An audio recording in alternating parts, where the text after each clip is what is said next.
Okay, now call the Prime Minister to the podium. Here, here. Here, here.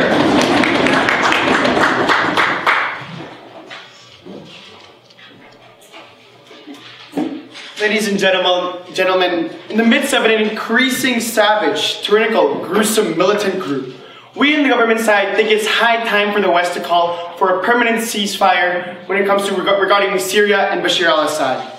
Now before I talk to you about two things, I'm going to discuss the interactions and dynamics of Syria, and two, how we need to pursue ISIS and Assad through this medium. Let me clear up our proposal. We think that ceasefires are not peace treaties. Here, here. We're not going to invite them to NATO or anything like that. We think what we're going to do is as follows. We think we're going to have an agreement to end hostilities here. We're not going to consider Assad's armies as insurgents, first of all. Here. So the West will stop at targeting Assad's forces, provided Assad allows the West and other Western forces to pursue ISIS. And here's the thing, once we have defeated ISIS in that region or in that area, we are perfectly fine with keeping Assad in power. Here. So we think that's our context. We hope that was clear. So first argument on the interaction of Syria and Assad. So we think one of the things we need to note is that there's a current arms deal with Russia and Assad. So this army is heavily militarized as compared to the opposition, as compared to ISIS as well. And when you talk about the UN Security Council, they will never veto this because they will never pass this resolution because Russia will always veto that kind of solution here. So we think the comparative in this debate is worse. When it comes to dealing with ISIS in the Syrian region, who are you going to fund? The opposition forces. We think that's comparatively worse. Why? A, we're fractured. We don't know what they're talking, we don't know what their ideologies or what they're going to do next. And in 2014, we think the Assad region has been more amenable to the West demands. For example, they had ascendancy to the Chemical Weapons Convention. They agreed to having moderators there and people inspecting. B, what about the, no thank you, in late 2014, we think the opposition groups have been noted for having a lot of extrajudicial killings, torture, and use of cluster bombs, which are against the Geneva Conventions. So comparatively speaking, we think this Assad regime is more amendable. Second layer, we think that Assad will fight with the opposition will fight with the forces to the death. Why? One thing you need to note is that Assad is part of the Shiite minority, which is part of the Alawite group. Now we think that one thing to note here is that he is not just fighting a war, but he is fighting a war that's contingent on his very existential existence on our planet. No, thank you. So this is not a struggle for power when it comes to Assad. It's a struggle for his existence on this planet here. So we think that it is also in the interest of Assad and Syria in this respect, because with weapons and a mutual enemy, we'll be gaining a very good and useful asset in terms of fighting the ISIS, who everyone concedes in this debate are not exactly the best actor who we'd want to, keep existing on our planet. So given that, what is the third level of analysis here? With the ceasefire, this is very important. This will have great long-term effects. It will have a moderating effect on the Assad regime in general. No, thank you. Why? Because Assad needs a political legitimacy here. Post the whole scandal and controversy behind Syria, what happened is that he has disenchanted many of the opposition and moderate members, whether it be extreme or moderate in the middle. So in order to maintain long-term power, he will need to attract and galvanize support from his disgruntled cabinet and disgruntled government. So we think that this military threat is also post-military threat. What he will now face is a political threat. And this is actually good political ammunition and incentive for Assad to actually moderate his policies in the long term here. Because he needs to bring back the support that he previously had. And also he needs to also protect his loyal followers as well, which would be the Alawite group, who is currently the minority Shiite group in Syria. So given that, we think in these three layers of analysis, this interaction is very important and crucial when it comes to the comparative which OP has to prove. So second argument here, we're talking about what is the need to pursue ISIS. I don't think you need to be a rocket scientist or a political science major to figure this out. The reason why we need to pursue ISIS, is that A, it's a well-funded group. How so? For example, they sell lots of oil on the black market here. They have lots of oil refineries in the Iraqi region, for example. Two, they're increasingly mobile. This is some key characteristic in this debate. Why? Because even if you kick ISIS out of Kurdistan and Iraq, where will they always go to? Syria then becomes a safe haven here. They're not like a typical country where they have a fixed capital and they'll just run back. They just run to multiple different regions and set up base in those places. So the problem here is that their side makes Syria a safe haven for these terrorists. So we think also, it is also continually growing. No, thank you. It's 30,000 30,000 troops strong. So it's growing every day. This leads me to my second layer of analysis, how we need to act now. Before I go on short. You said that Assad's fighting ISIS because it's an existential threat. Now, why will then Syria be a safe haven for ISIS? Here, the thing is that when you are fighting two fronts here, not just the West, but also ISIS, that creates a bigger problem than necessary for the West and for the ISIS for the Syrian militia to fight back. Who, matter of fact, is the common enemy anyway. So we say that there's a need to act now because there's a limited window of operating. Why? See that ISIS is not just a threat that operates in a vacuum here. It also funds many other military groups that cause spread terror on a much wider scale than you think. For example, they're spreading to the Sinai Peninsula, funding the anti-Bait al-Maktoum group, who's in opposition of the Egyptian-backed government. They have created formal ties that is strengthened by the ISIS militia. So you're not just fighting ISIS in a vacuum here. You're fighting many other groups because of their funding. Another example, for example, in Libya, there are 3 militant groups that have declared formal relationship with the ISIS group as well. So if you think about it, terrorism does not operate in the face of ISIS, but it operates on behalf of ISIS and many other theaters of war, many other theaters of political spheres. And this is harmful because the ISIS then will spread into these other regions and create a much more difficult enemy, because due to the nature of asymmetrical warfare, where you're fighting the multiple faces and enemies, multiple faces of terrorism in today's debate. Third, we think that this is the last layer. We think it is in mutual interest with Assad on a basic layer of for religious reasons here. Why? We think that ISIS is just a branch of extreme Sunni or Sunni or Wahhabism. What does this mean? It means that Assad's own constituency in general, as well, is also averse to having ISIS have reign within their political domain, within their sovereign territory at the end of the day. So, on that level, we think that even if we're talking about the majority of people in Syria, it is also within their interest at the end of the day. So here's the bottom line, the implications of our model. A, we think we have a common enemy and a common goal. Why not? B, long term, we can help moderate the Assad regime from even a post-war scenario. Third, we think that even if we talk about the majority of people who are part of Syria, we satisfy their claims as well. 4, we're able to stop ISIS and the multiple faces ISIS takes in different regions. And for all those reasons, we're very glad to propose.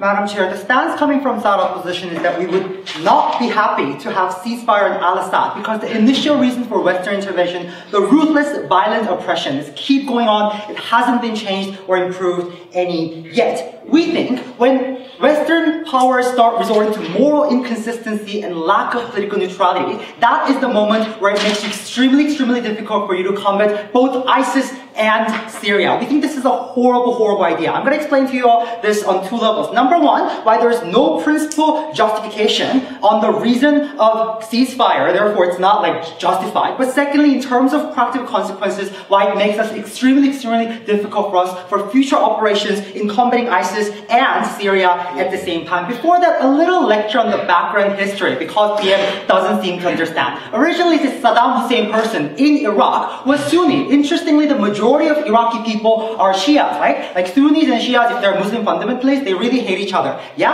That's religious hatred. What happened was that when Iraq, turned on their weapons for Kuwait, US got angry because of the oil prices. And then US intervened, toppled down the Iraqi Saddam Hussein government, and then a free open election saying that pro-US Iraqi president coming from Shia because they were a numeric majority could be elected. What then happened was that originally privileged Sunni population within Iraq got angry because they lost all their privileges and they went on rebellion, creating ISIS, right? But interestingly, Syria, as they said, Al-Assad is from Shia, whereas the majority of the population is from Sunni. That's why ISIS, because they want to gain support, want to take down Syria and gather a population of majority oppressed Sunni into their ISIS countries that they have more.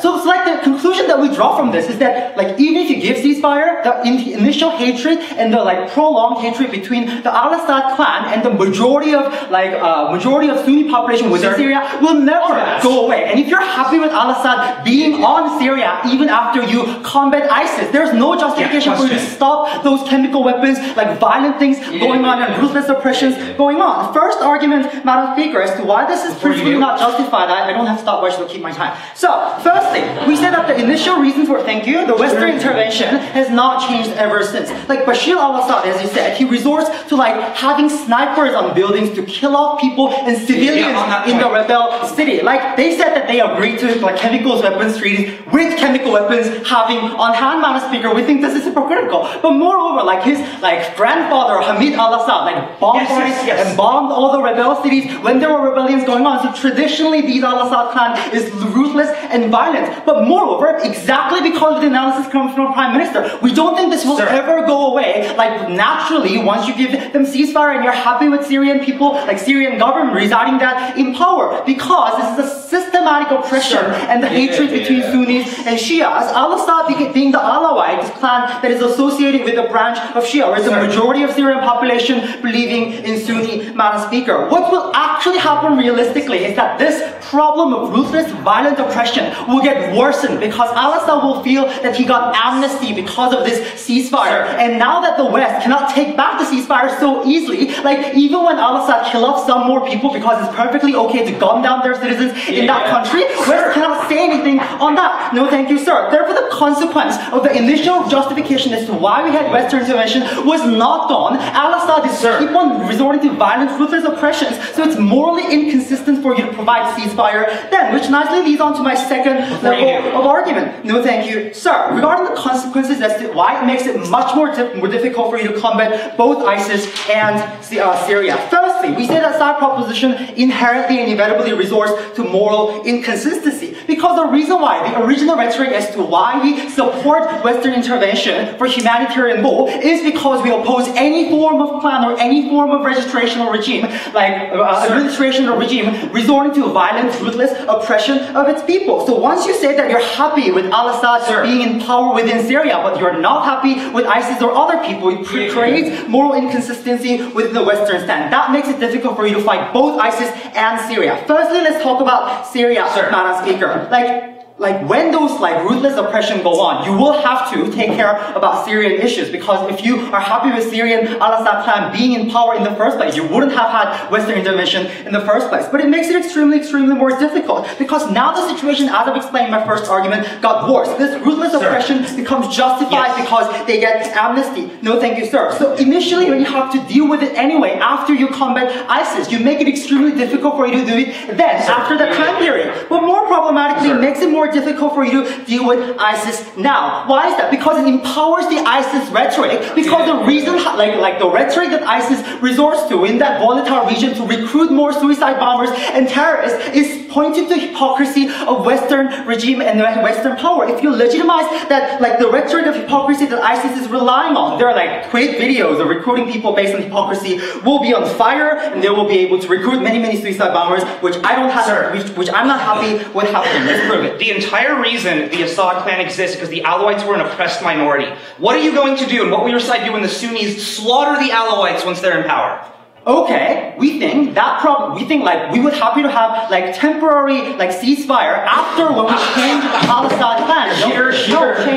So when the situation changes and when the Sunni people who's being empowered oppress Alawite minority, then we're also happy with going against them as well. But to the extent that Alawite we're not happy with anybody oppressing anyone within Syria. So we have to deal with both instances problem as of now. But how does it furthermore empower ISIS and makes it more difficult for us to combat both. It's because they lack political neutrality. As I've said, the ISIS is fundamentalist Sunnis, whereas Alawite is fundamentalist Shias, largely associated. So once you say when you're actively involved into having a permanent ceasefire with Shias and not having ceasefire or any form of treaty within Sunnis, then it will seem it will be perceived as to other countries nearby the region that they are taking an active political stance in terms of religious hatred and religious conflicts, Madam Speaker. That is actually dangerous because it's not like ISIS will all of a sudden cooperate with Syria just because we don't give permanent treaty or permanent ceasefire to Syria because of the inherent nature of ISIS in Syria. ISIS has incentive to take over Syria to get more support, and Syria has an incentive to fight against ISIS. So on a comparative level, it's better for us to let them fight against each other,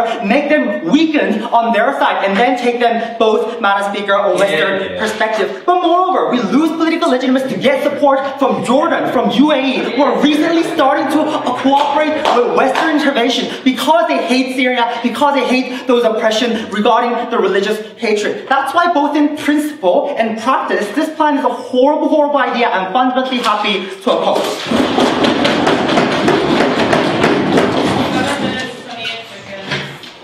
Oh, not mine.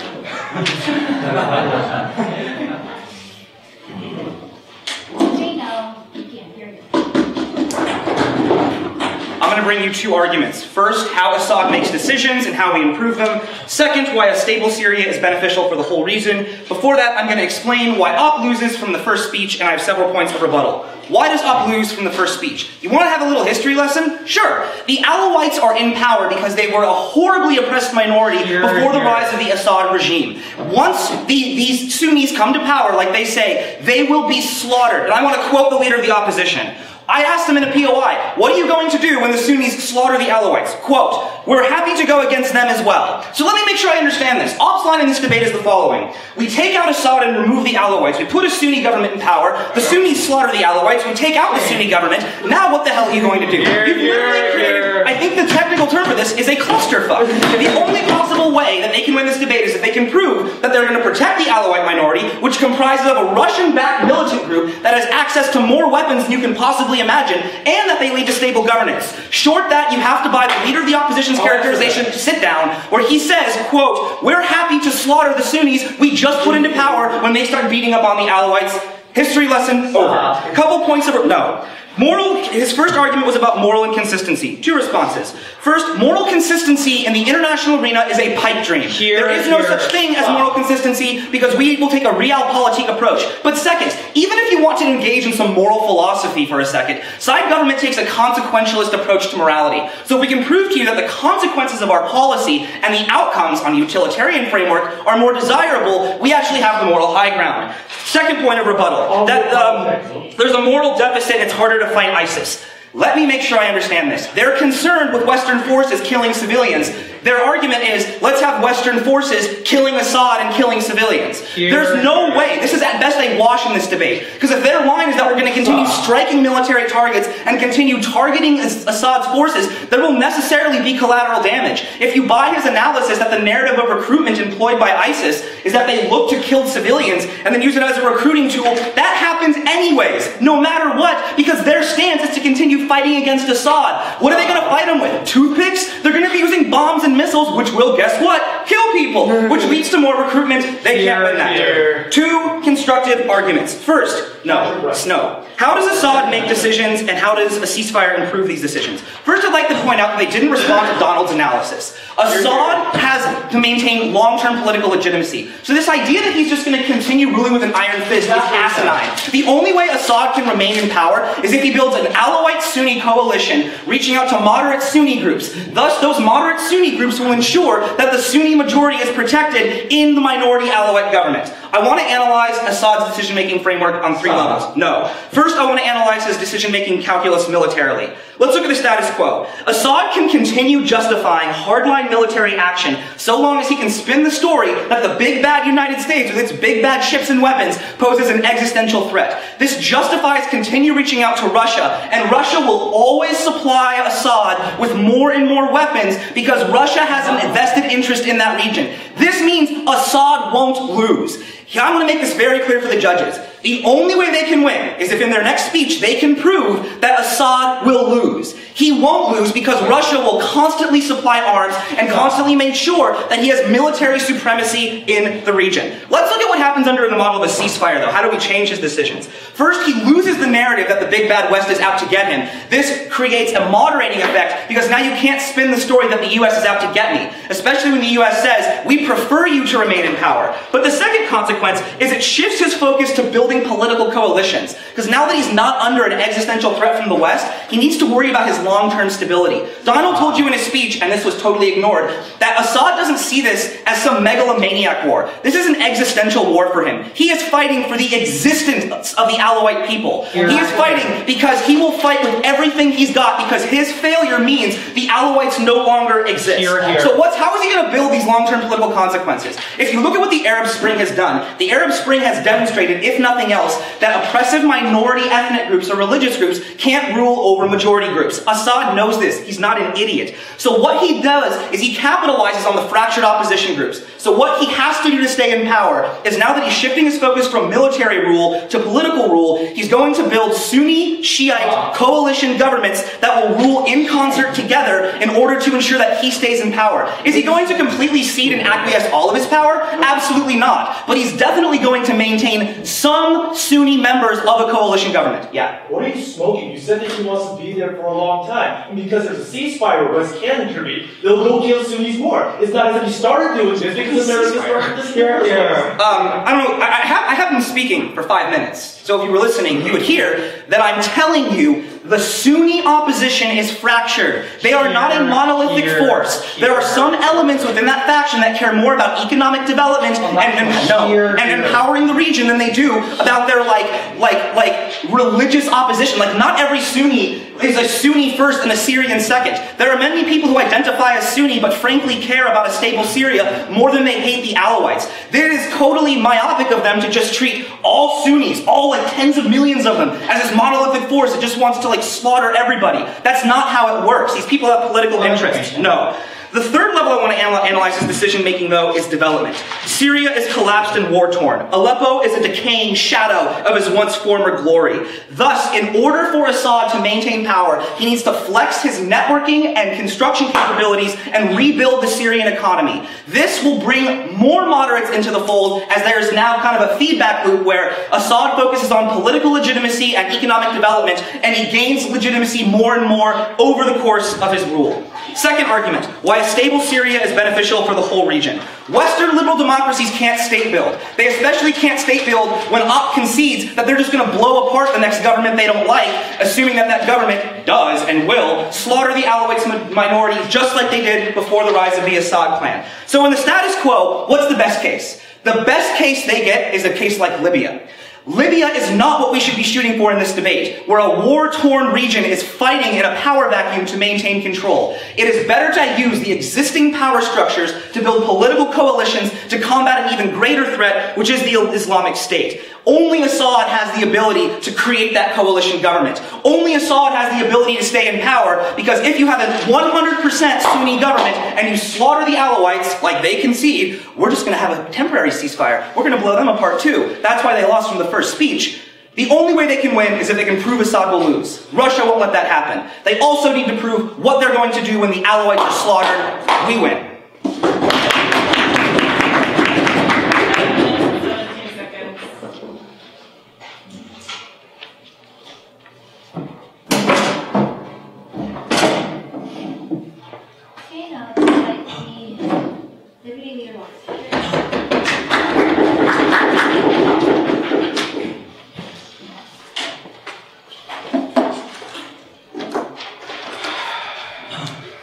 You're here.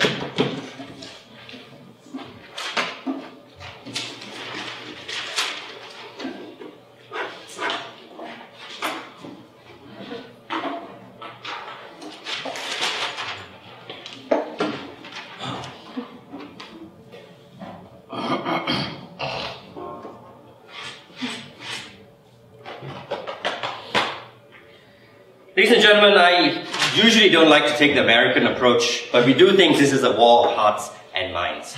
And that's why we believe on this side of the house, the moral consistency is of utmost importance. Brad is right. It's very difficult to make that claim that everybody wants to be, a realist. But this is where realism has gotten us to. A fractured, dissolving, erupting, falling apart Middle East, right? At the hands of its colonial powers, and each person trying to pick and choose leaders over each other. In my extension, in my contribution, I'm going to talk about the long-term position. We say what they do only empowers authoritarianism and wants us to bring and find friendly dictatorships. We think that the power sharing agreement, that is the experiment in Iraq, is working and should give a chance to work, as it has worked in Lebanon, right? And it has worked in other places. What we need to do is empower people from the ground and say that we draw a line. That when a dictator, when a leader kills their people and promotes violence, we will not work with you, regardless if it helps our long-term causes, because we think that's the message that you send. That's what empowers Russia.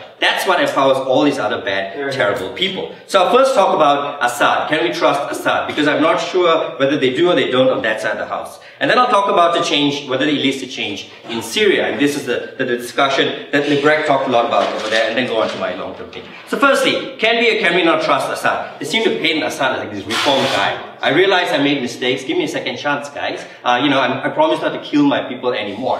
What Assad's going to do now, according to Brett, is he will build a Sunni Shiite coalition. He will, bring everybody around, sit in a circle, do kumbaya. Now, keep in mind though that Assad could have done this before. He had plenty of opportunity to do this before, right? And he didn't. For 3 years after he initially gassed his people, he could have done this before. He agreed to do this chemical weapons, whatever thing, and still killed people. We drew red line after red line after red line.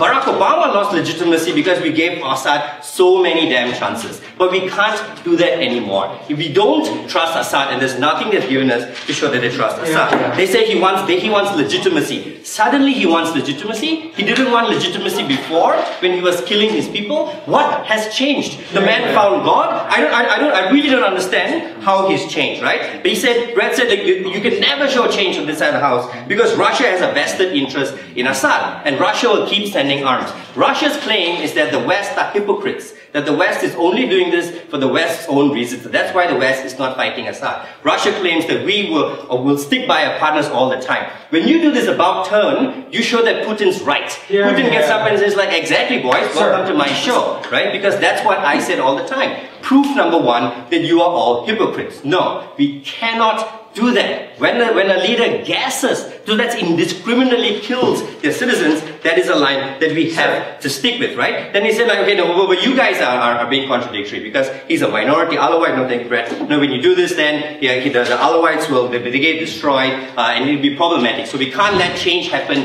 in Syria because the Sunnis are going to kill Assad.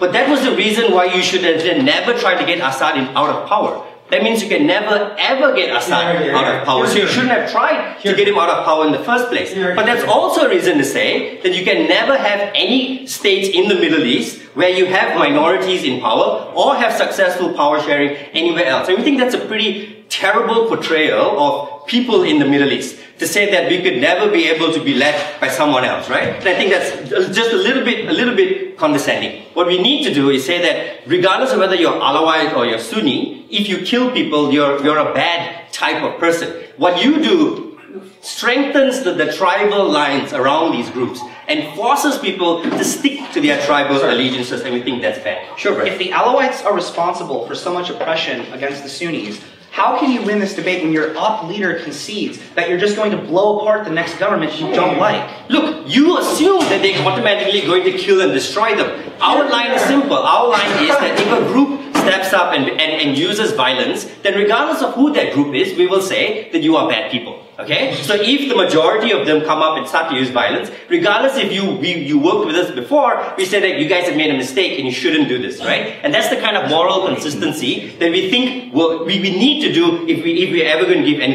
of this a chance. Secondly, about what's going to happen in Syria. They're right to say that it has fractured. The lines are not so clear anymore. The Free Syrian Army has kind of mixed up and people are fighting over each other and so on and so forth, right? But that's the time that we need them the most. This is the time that we should say that we need to keep the these lines. Because if you don't, then it doesn't make a difference who's good and who's bad, who's trying to create change or not. In fact, they concede that. They said like ISIS is in there, you can't tell the difference between who's an ISIS member and who's an anti-Syrian rebel. So now Assad can kill anti-Syrian rebels and say that they were ISIS people. I bombed this area because they're all ISIS. Assad wants to be able to do this. He wants to indiscriminately bomb places to get power back. And they concede that, and they think that, and they agree, there's no way we can remove Assad from power. You're basically giving the man a carte blanche opportunity to commit genocide against his own people, which we think is ridiculous. So how do we then bring change? And this is going to be pretty ambitious because we've been trying to do this in this region for like thousands of years and it's never ever worked. But hey, give me another 1 minute 20 seconds and I think I'll do it. Okay?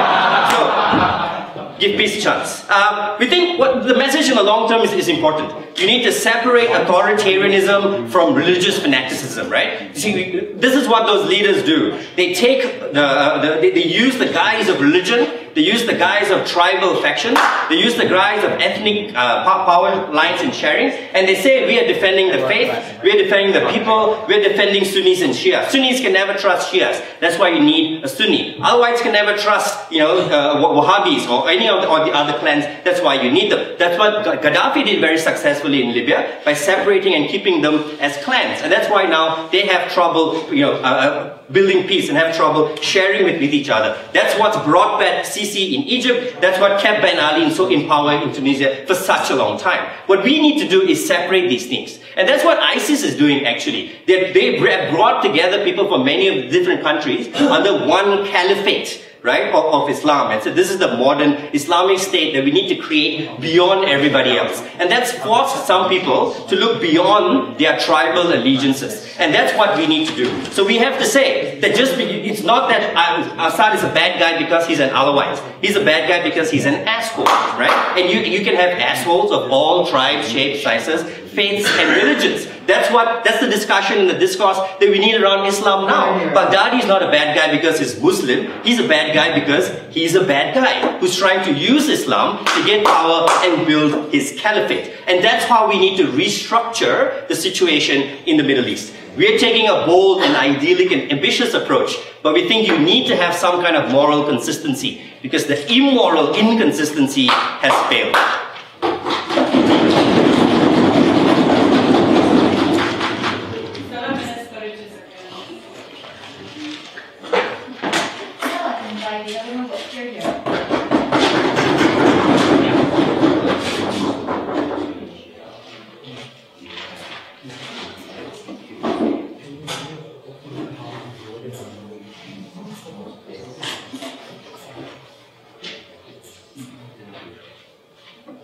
Brett asked one question to the opposition, and it's to prove why Assad will lose. You did not hear that analysis from Logan, because the reasons why we said that he won't lose, about how Russia, probably one of the most powerful militaries in the world, is backing him, and B, in order to have a successful international military intervention, you need to have at least some kind of UNSC resolution behind that. We have proven to you, and I'll give you more examples of how that's not going to happen.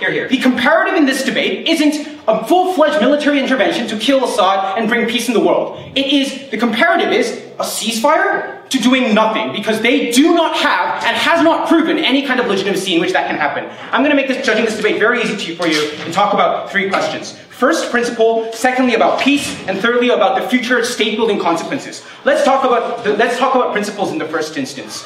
That side wanted to talk about moral inconsistency. Brett said this was an impossible dream. I'll give you a couple of examples when moral inconsistency flew out the window in international politics. No, thank you. When the United States wanted to intervene in Iraq, it didn't do so for a moral reason. They actually threw that moral principle out of the window and just went for the realpolitik reason. When they went into Chile, when they vetoed any kind of international intervention in Rwanda, they all didn't take care about moral inconsistency. Moral ideas is not a tipping point, or it's not any kind of decision-making calculus in the eyes of real international political powers. And this side wanted to accuse us of being morally bankrupt. The assumption of this argument is that, well, what they're doing isn't. We said that the opposition group is absolutely horrendous in this case. They talked about, thank you, Chemical Weapons Convention. We said that in the April of 2014, they actually went to the Chemical Weapons Watch of Convention and agreed to not use that and agreed to watch troops coming in and actually closely monitor what's going to happen in that case. No, thank you. You know what the opposition group did? They would use cluster bombs, more than the Syrian army. You know what they also did? In the Latika massacre, when they killed 290 civilians and summarily beheaded 57 women after that instance. They are not backing up a good person. They are backing up the exactly horrible people, no thank you, who are using barrel bombs to bomb innocent civilians. This isn't a comparative of moral consistency. It's about what leads to peace, what leads to better practical benefits, and they simply do not understand. But even if you don't buy any of the things that I said, even if you don't buy any of the facts I said, that side's not being inconsistent either, right? Because they're willing to bank a temporary ceasefire, and like their only difference here is going to be permanent versus temporary. That is exactly the idea of symbolic inconsistency coming from that side of the house. What we said is that, in order for have any kind of moral, like the moral aim of the government in this team is something much bigger than that. It's not about opposition groups fighting for political purposes. It's exterminating ISIS in this region. That side was completely shallow in this idea. We talked about how ISIS is 30,000 strong, but 30,000 people strong, according to the New York Times. We talked about how there are regions, 3 groups in Libya trying to fund them. And the whole idea of this, if we get rid of ISIS, these Lebanese people who try to fight ISIS go away. We think it's the biggest, I'm going to say, the biggest threat to Middle Eastern peace right now isn't the Syrian opposition army, but ISIS. We want to fight them. We need the Syrian government corporation to do so, and that's not going to happen on their side of the house.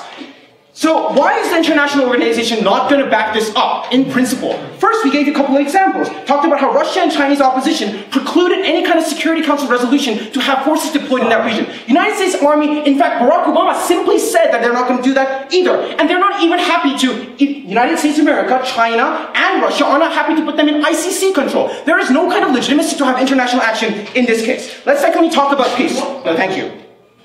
Logan asked us in his speech, what has changed? Syria had many opportunities to do this. What has changed? We'll tell you what has changed. West has been not hesitant. West has been like swinging between whether we want to back opposition, whether we shouldn't. We say they shouldn't. They shouldn't fucking back the opposition. They should give Syrian government full force and talk about try to get rid, thank you, of the opposition, try to get rid of ISIS in the region. That is the time frame difference that we talk about in this debate. What we say is that more importantly, no thank you, that this threat is much more important to Bashar al-Assad because it's a threat that is existential. He cannot back out of this. He will not back out of opposition groups, unlike ISIS, because why? It is something that is a matter of existence. People, his own people, allied people will be slaughtered to death if they die. And that's a very good reason. They said they thought this was a contradiction and say, you know what? If this is existential, how are we going to have like this all kind of political battle? Because once you get rid of the existential crisis, you can do political concessions. That was the argument that they missed here. What we said is that, actually, yeah, what's up?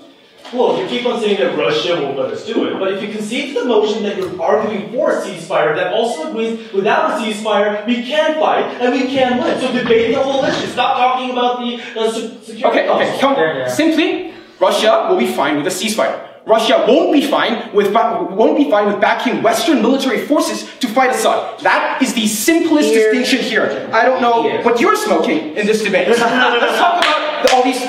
about other things. Logan made this debate about, you know what? Let's separate these things. Let's talk about Libya. You know what a country about Libya is? It's 95% desert and 5% oil mines. What happens is that if you try to separate people and say, you live in the deserts, let me take the 5% oil fields, that's not going to be a long-term sustainable model of separation. What's going to happen is people are going to start fighting. And the exact kind of conflict zones that you talk about will spread that region. That is the exact kind of separation of power that you guys will have on your side of the house if you keep opposition forces and the Syrian government within each other. It will not be this kind of peaceful, no thank you thing happening there, but rather they will continuously fighting over the geopolitical interests within that region, and that's something that they didn't want to talk about. Let's talk about the third thing, Assad. We weren't as dismissive as that side I want to talk about. We talked about long term. We said that we want an Alawite Sunni coalition to govern the Syrian government. We said that a state actor is always better at managing the political interests of its constituents than a non-state actor like the opposition groups. Why is this better? 3 reasons. Number 1, less people die, period. Two, state actors has a political goal, non-state actors don't. They are driven by ideology and religious reasons, and that's not something that you can take into account. Thirdly, because you want to play the political game, you have to play negotiations and concessions to the opposition groups, and in that exchange, you can do something because it's no longer an existential threat, but a political battle. Well, what that side wanted to forget in this debate is this idea that the Sunnis will always want to fight. No thank you, because the Sunnis are in fact fractured. To pull up my matter file, we said that from 2000 September 2024, 11 prominent armed factions released a joint statement saying that we're not part of the Syrian opposition front, but rather we have different goals. We want Sharia law. And after that, 4 opposition grants said, you know what, we want more economic development, and we're going to side with Syria, Bashar al-Assad in this case. It is a lie to say that all Muslim and Sunni opposition groups to Syria is fighting for the same goal. No, they want each and different political goals. We say we can actually satisfy many of them by providing economic development and state building on our side of the house. That side wanted to keep them fighting. More people will die on that side of the house. We're very proud to propose. 7 minutes, 22 seconds.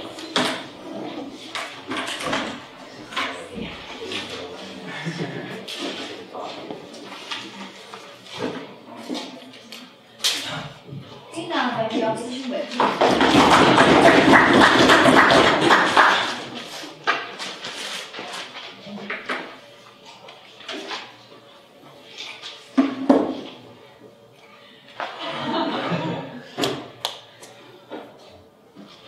When Brett comes up and says that as soon as we take this over and everything else is dandy, the Sunnis will be so united that they'll all go and eat the Alawites for dinner.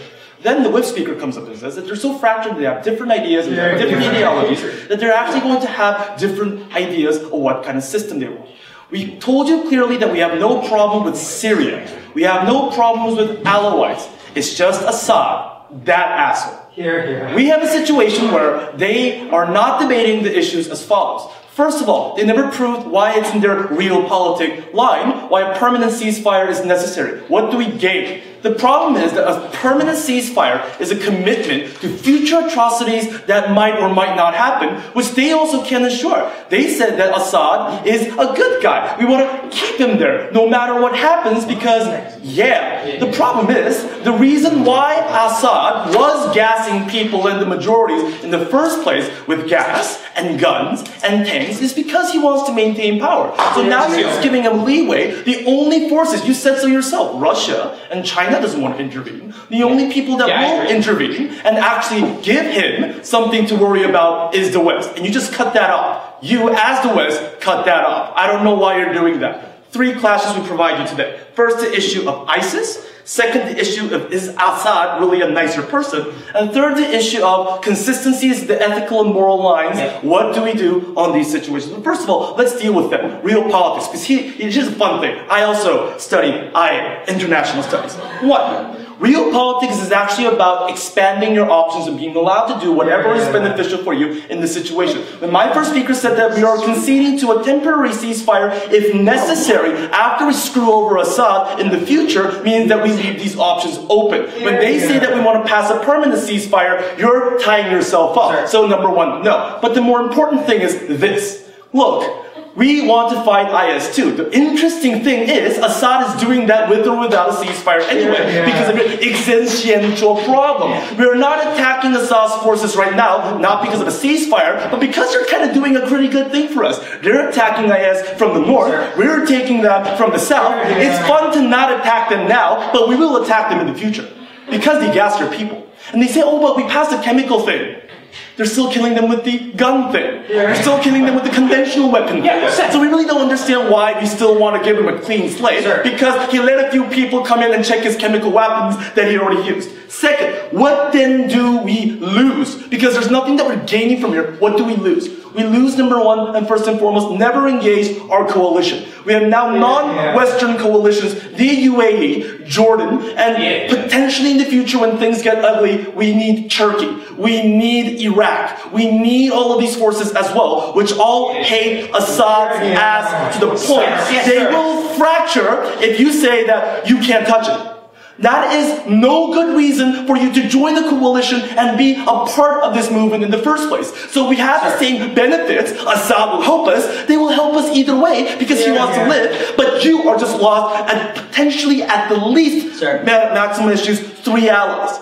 I really don't know what your real politic education is, but I think you should sue that professor that gave it to you. Second of all, you lose legitimacy because we constantly told you that if you want to go into IS, you're doing so because of the very reasons, even for real politics, that you want to go in to go get the bad guys that go kill people. But in the process, we'll let the other bad guy that goes kill their people alone. There is no reason right now then for legal legitimacy to go for. And then you have the same problem with Iraq that people hate your country for some reason, that you had no legitimacy. It's better to have legitimacy. You lose it. And the future ability, in the case that Assad does continue, because now you can't go in because you have a ceasefire, you can't stop that. And that's also a real political problem. That's because it's expansion of influence. And you sacrifice all of that. Second, is Assad a nicer person? Also called as, what is this Russia thing?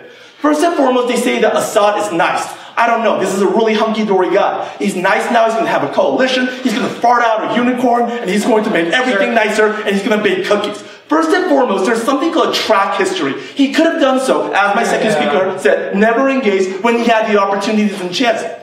He's desperate right now, and that's why he says that he's going to, as soon as you find the bill and you permanently stop any intervention. He has no reason to not do that again. Second of all, we'll take you in a moment. They also say, like, Russia's there, so he's gonna lose. He wants a ceasefire and you want to support it. I could win anyone. I don't need a ceasefire. Come on, I'll nuke you or something. There's a reason why there's a ceasefire that's necessary. And that's one thing, because he wants to put Assad in power. To do that, you want to stop someone from going in and winning him. That's the problem. Third, he talked about Russia. Here's the thing. Russia will do whatever they want to do, according to the second speaker, because they want influence whether or not there is a ceasefire. They make it sound as if that Russia will back off as soon as a ceasefire happens. No, Russia likes it because Putin also happens to be an asshole, but they also have vested interest in it. In that case, we think that, please sit down, IS, West, crunching them together in a two-front situation, we think we can win this.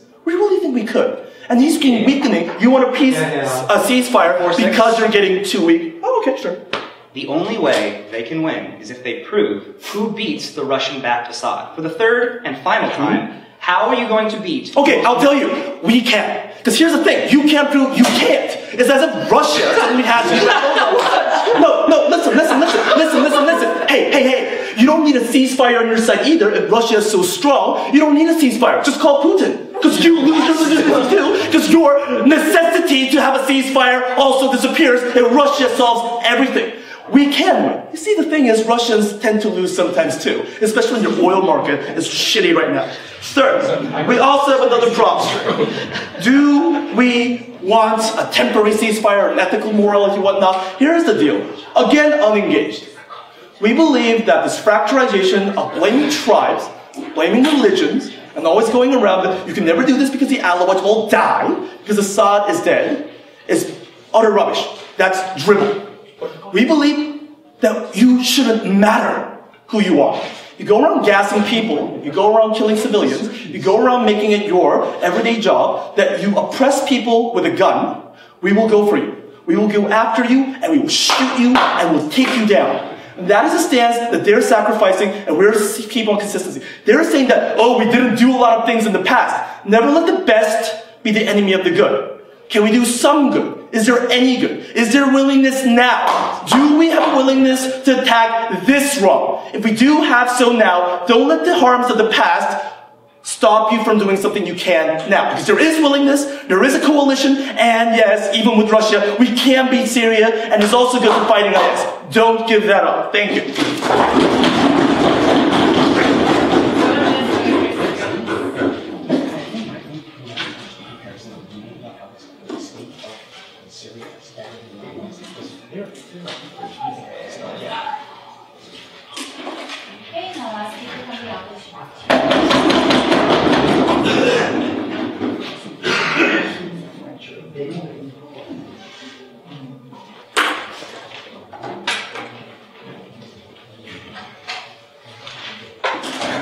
You're here.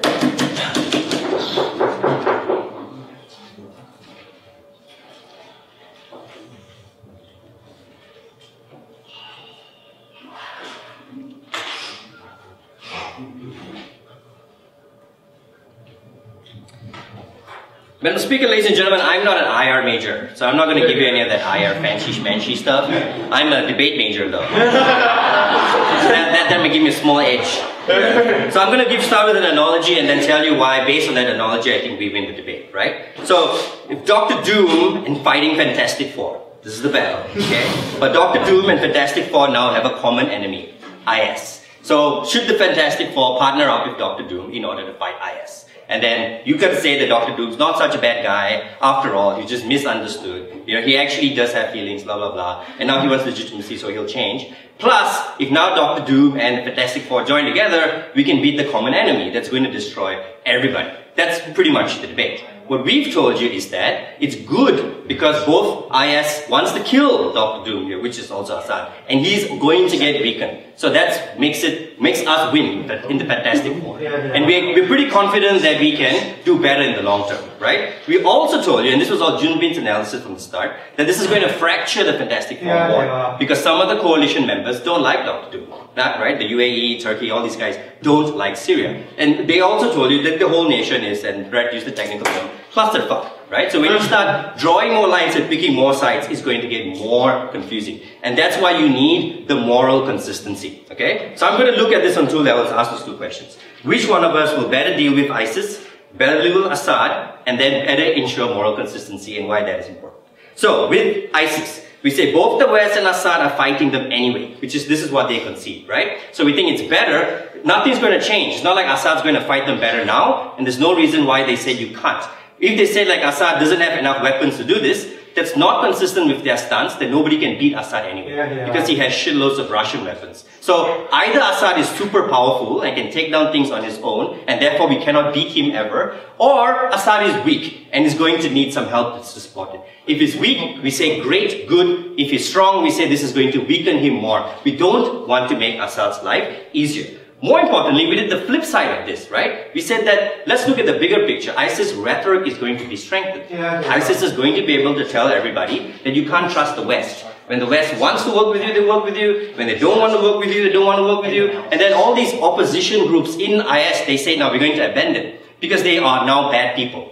We used to back them before, but we're not going to back them anymore. And they will fall within the IS rhetoric. We did this at the start, no engagement to that point, right? And we also then told you at the start that the West has this coalition.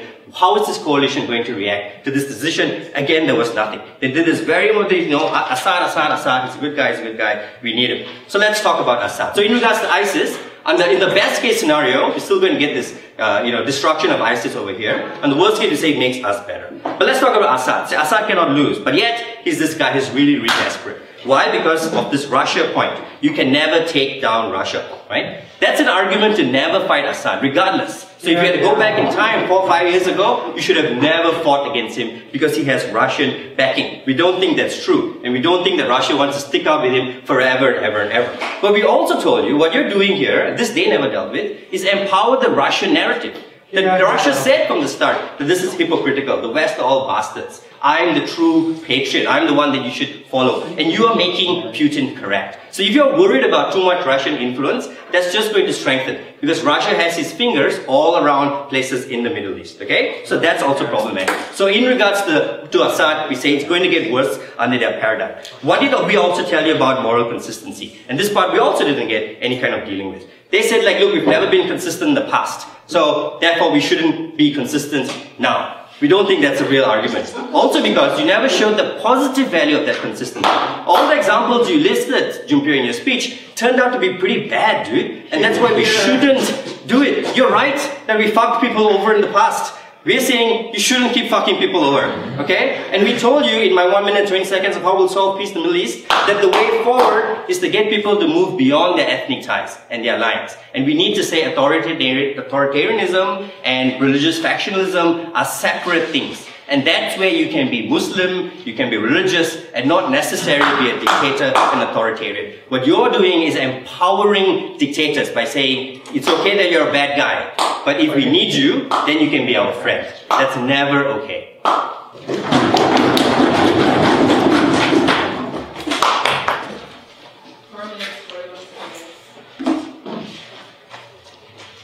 at the beginning of Seth's entertaining whip speech, he brilliantly pointed out that Sunnis are different.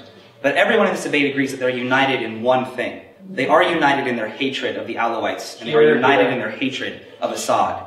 The memory of oppression is strong. And if Assad is as bad of a guy as opposition says, there is no way this new government will let the Alawites exist. They were oppressed for thousands of years. He cannot wave his magical rainbow wand and say, let's all be friends and move beyond violence. That's not an argument. That's an unattainable aspiration. Moreover, they put words in our mouth. We never said that Assad can beat the Islamic State. What we said was, Assad's never going to give up power.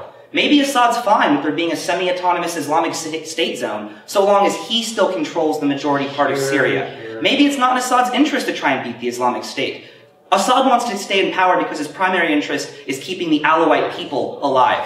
When they're resorting to putting words in our mouth, using comic book analogies, and using an IR analysis, which consists of these people are assholes, I don't think they can win this debate. Moving on to why they lose. They first lose because they have no solvency for their countermodel. Three levels. I asked Seth in his speech, tell us how Assad will lose. This was his response. Quote, here's the thing. You can't prove the ceasefire is necessary.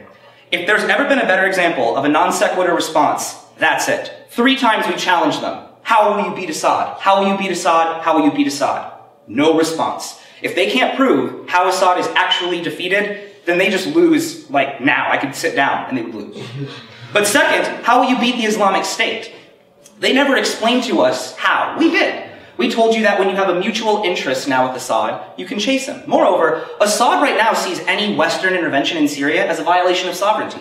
A condition of our ceasefire was, we're allowed to pursue the Islamic State, and we won't target your forces within the political boundaries of Syria. So once Assad acquiesces to Western military forces pursuing the Islamic State, then we can win the mission.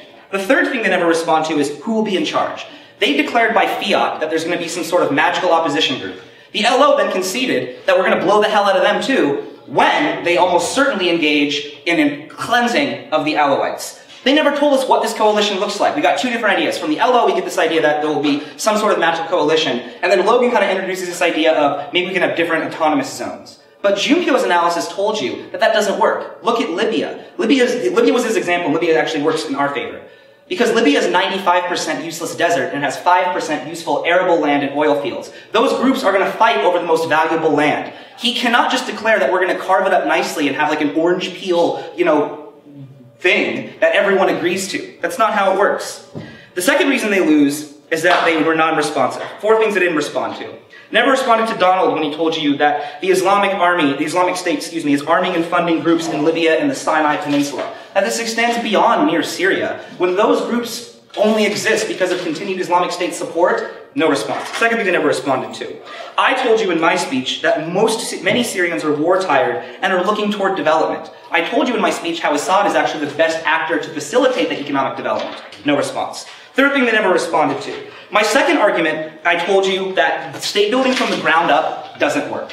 The fourth thing they never responded to was the comparative in this debate. Because the comparative is not between a world where they definitely beat Assad and get some magical thing. The debate is between the status quo, which isn't working, where Russia vetoes Security Council resolutions, and a world where we have consistency aligned against the Islamic State. Why did we win? We win because we stopped the Islamic State. We win because we used facts, not comic book analogies and simplistic asshole allocation analogy. I don't know where Seth got his education, but it must have been from an asshole.